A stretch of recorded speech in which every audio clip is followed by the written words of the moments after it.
Hi everybody, my name's Kristen and I am making this sort of as a mixture of a podcast slash documentary. What I want to do is kind of document the liberal, feminist, atheist, pro-life scene of the 2010s and beyond in like segments, but also kind of have it be podcast format where I talk about it. And I would like to have multiple people come on as well. Depending on if people are available. It's really hard to get people to like come on to things and like schedule their lives together with someone else doing something. But if I can make that happen, that would be preferable. So hopefully I'll do that, but I knew that I had to start this anyway, regardless, just because it needs to be out there.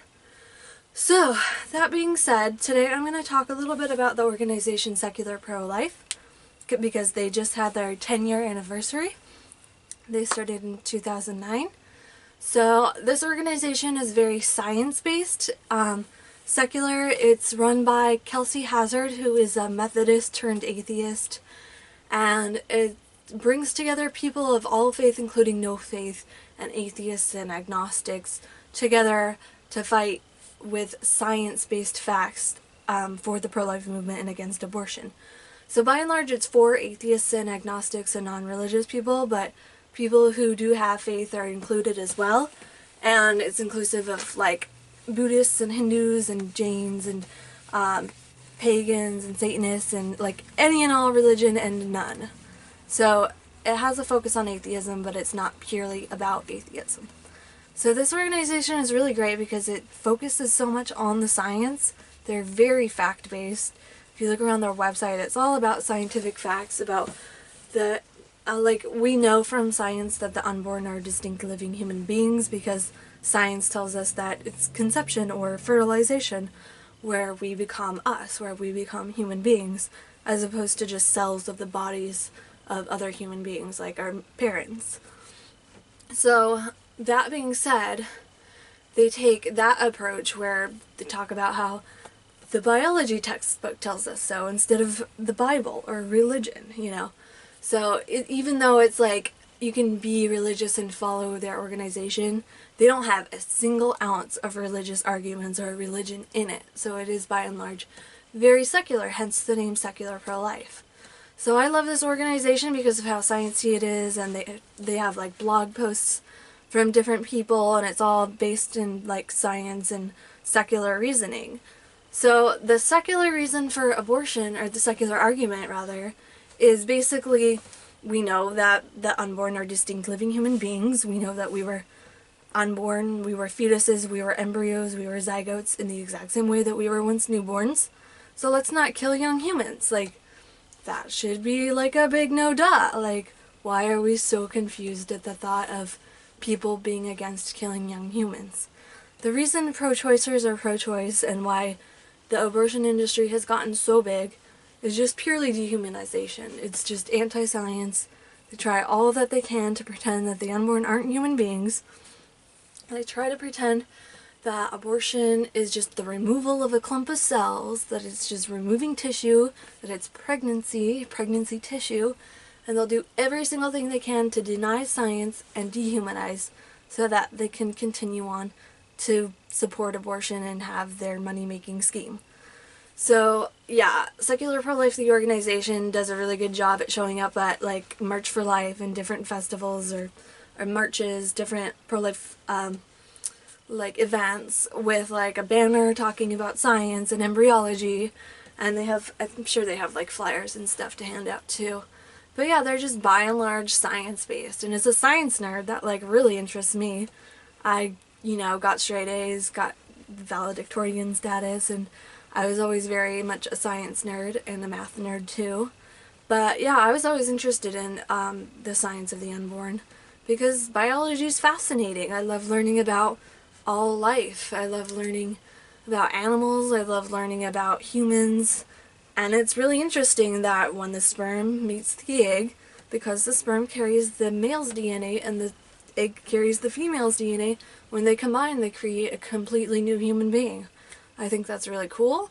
I think it makes sense. I think it's, like, fascinating. And so I feel weird living in a world where pro-choicers constantly dehumanize the unborn and pretend that science isn't real.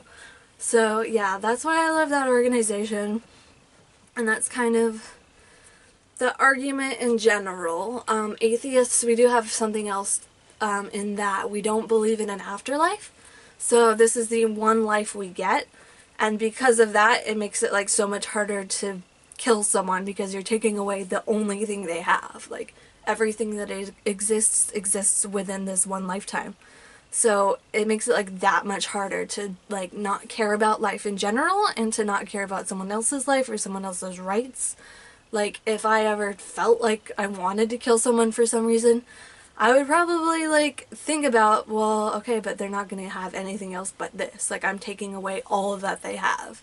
They don't get another chance. They don't get another life. This is it for them. So that's why it's like, given that the unborn are human beings and there's no getting around that, it's just a basic scientific fact that will always be a fact no matter how many people want to dehumanize the unborn and claim that they're clumps of cells. Like, that makes it tough to, like, not care about others and not care about their lives or their rights to life from, like, the time they first exist when they're unborn through their whole lives. So that's basically the gist of pro-life atheism. Is science tells us the unborn are distinct living human beings. They are, if you want to call them children, kids, whatever, like babies, infants. They are the youth of our species. That's a scientific fact, and it'll never stop being a fact. That being said, it's wrong to kill humans. They don't get anything else. This is all they have. It's wrong to force them to die, basically.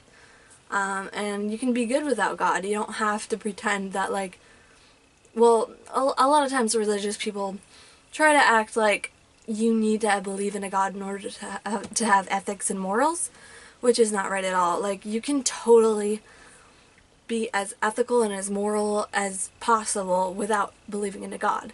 And that's kind of goes back to what I said. Like, you think about things like, well, this is all they have, so how am I supposed to take it away from them?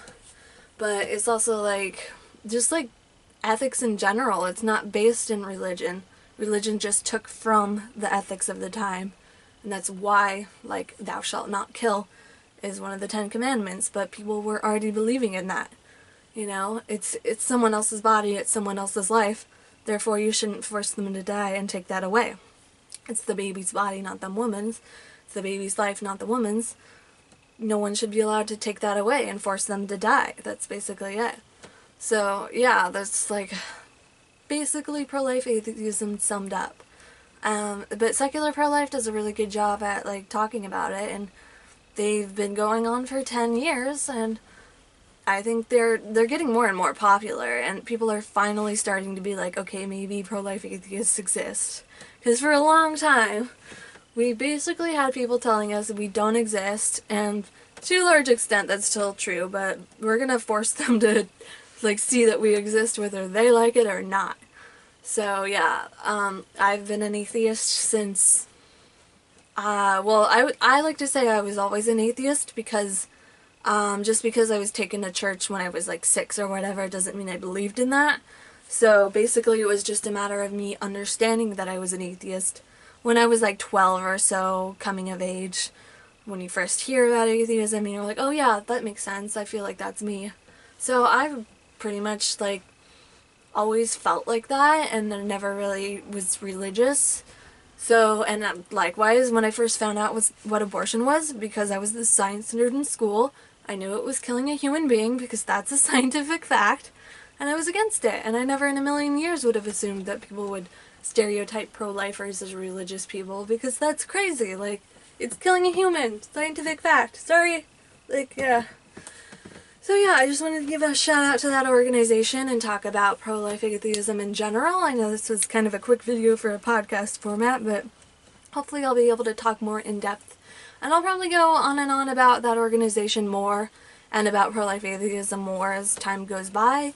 And if anyone is interested in, like, working with me on this project, then hit me up. Alright, see you next time.